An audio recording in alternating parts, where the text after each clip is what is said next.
Alright, so magandang good morning sa inyong lahat mga kababayan. Ako po si JDB, ang inyong abang lingkod. Okay, pag-usapan natin ngayon, ito naman pong ginawang biyahe nitong mag-ama. No, hindi pa nagsabay, nauna si dating Pangulong Duterte and then sumunod ay si Sara. Actually, maraming kasama si dating Pangulong Duterte. No. Ngayon, maraming nagsasabi na yung pagpunta niya raw doon dahil nga raw po meron ng lumabas na warrant of arrest. Yun. Ayon dito sa Rappler, kasi kapansin-pansin ito nga yung sabi rito, 2 weeks ago, there had been word that a warrant was forthcoming that the PNP had to put in place an arrest plan. Diba?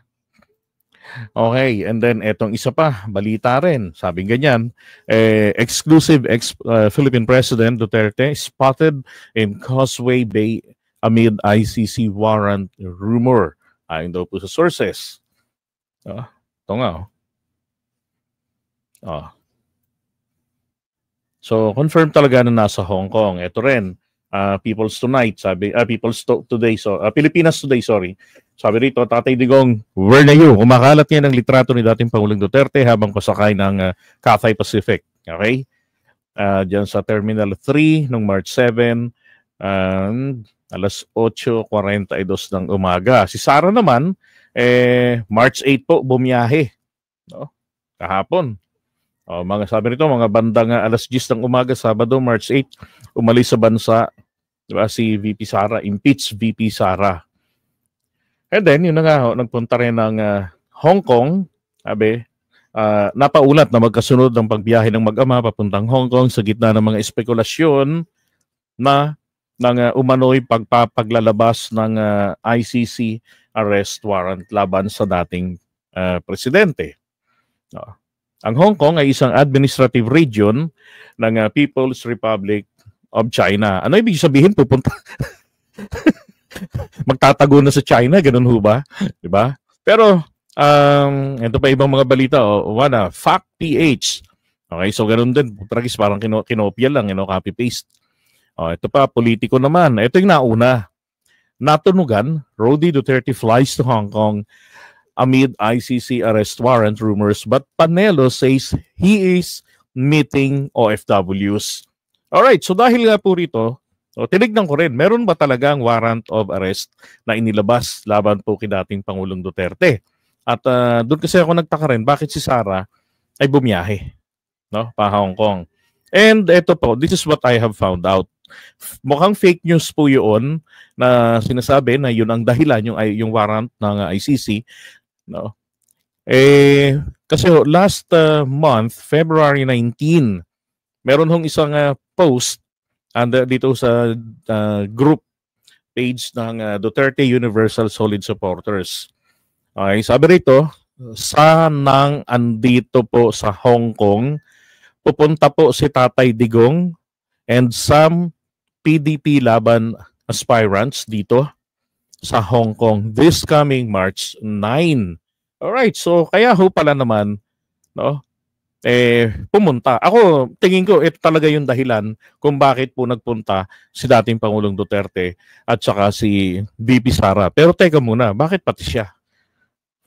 Di ba? Hindi naman siya kandidato ang tanong, sino ba sa mga taga-PDP laban, mga aspirants ang sumunod na, di ba? Wala pang balita kung sino So pero sinasabi ko lang na mukhang fake news yung sinasabi na merong warrant, di ba? Tapos meron ding program.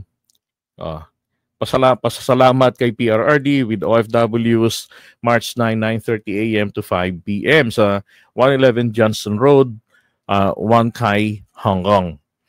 Okay, so ginawa ko ngayon, hinanap ko rin niya kung totoo ba tong Southern Stadium. At totoo nga ho, nakita ho natin sa Google, totoo nga po yung Southern Stadium. Okay, so ano pa ito? May basketball court. So diyan nila idadaos yung pasasalamat sa kanya. Alright, now, naalala ko rin po kasi, di ba nung 2024 November, sabi ni dating Pangulong Duterte during the hearing sa Kongreso, sabi niya, Actually, hinamon niya nga eh. Yung ICC, nabilis-bilisan daw po. No? Sabi niya, kasi nga matanda na siya. Naalala niyo yun, yung gusto niya kunwari gusto niya araw-araw na yung investigation para madaling matapos daw. Sabi niya this issue has been left hanging for many years. Baka mamatay ako, hindi na nila ako imbestiga. I might die and they can no longer investigate me. Yabang. Yabang no? Ay nako. Sana nga totoo na merong warrant of arrest, no, para nagkaalaman talaga, matapang at saka yung mga supporters niya na nagbabanta na lulusubin ng Malacanang, magkakaroon ng civil war, mga ganon, na mga kalokohan nila. Pero apparently mukhang malayo sa katotohanan. Ito kasi kung babalikan niyo po itong sinabi ni Executive Secretary Lucas Bersamin at saka ni PBBM. Sabi ni PBBM, we will not cooperate with the ICC in any forms, di ba? And then, sabi naman po ni Lucas Bersamin, ganun din. Kasi nga naman, wala naman ang jurisdiction dito sa atin ng ICC. So, there's no way na makipag-cooperate tayo sa kanilang trip. However, we are member of the ICC. We were formerly member of ICC until March 2019. Nung ikinalas tayo ni dating Pangulong Duterte. Now, ang sabi ni Bersamin, since member tayo, full-fledged member tayo, since 1950s pa yan 51 yata tayo na simulang naging member tayo ng Interpol. Now, kapag si ICC raw po ay humingi ng tulong kay Interpol, no, ngayon, eto raw pong si Interpol ay magre-request, hihilingin po sa atin, sa gobyerno. Okay? Yung pag-serve ng warrant of arrest at yung pag-deliver sa kanila ng nito ni dating Pangulong Duterte. So, ibig sabihin po, ang PNP natin ay may malaking gagampan ng papel dito, no? Na sa pag-aresto kay Diggs. I couldn't imagine kung paano nilang gagawin yun. Pero that's the way it is. Diba? Kasi yan ang huhuli sa kanya kay dating Pangulong Duterte rito at sana mangyari na nga sooner ay mga kapwa rin niya Filipino. Okay, mga taga-PNP rin yan, Philippine National Police, and yung mga alam ko meron diyan mga naka-assign pang Interpol talaga. So magpapalit lang yung mga yan ng damit na nakalagay na yung Interpol. Diba? Ganun lang yun. Pero at this point, abangan natin yung mga susunod na mga balita. Tignan natin kasi masyadong matagal naman tagal na nating nababalitaan. May warrant, mga ganun. Pero wala pa namang lumalabas. Diba? So pasasaan ba naman din yan kung talagang meron at may kaso Diba? Na isang pa sa kanya sila Trillanes dati since 2018. So naniniwala ako, mabagal man po dumating yan, dadating din po yan. Diba? Kasi nagkaroon ng aberya dyan Nung sinabi ni PBBM kasi na hindi ko sinisisi si PBBM.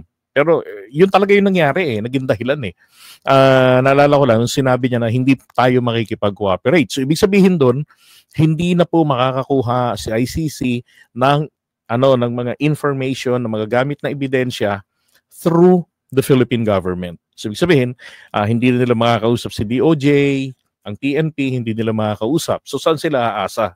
Diba? So magre-research yung mga prosecutors diyan mula sa mga nabalitang insidente ng EGK noong panahon ng War on Drugs si Duterte. Okay, so ganun yung nangyayari ron kasi iba yung kanilang yung kanilang rules on evidence. Diba? Kasi expected din naman na yung mga bansa ay hindi makikipag-cooperate yan na mag-provide ng mga ebidensya. Lalo na kung ma-impluwensya yung tao. Kaya, ang ginawa nila, meron silang tinatawag na, kung nagkakamali, ito yung yung open source na tinatawag. So yung mga balita, mga broadsheet, diba? So ganon. Even itong pag-amin ni dating Pangulong Duterte diyan sa Quadcom nung hearing, yan po, magagamit nila yan na ebidensya laban sa kanya. So hindi na kailangan yung formal pang masyado na hindi na ho ganun. Okay, so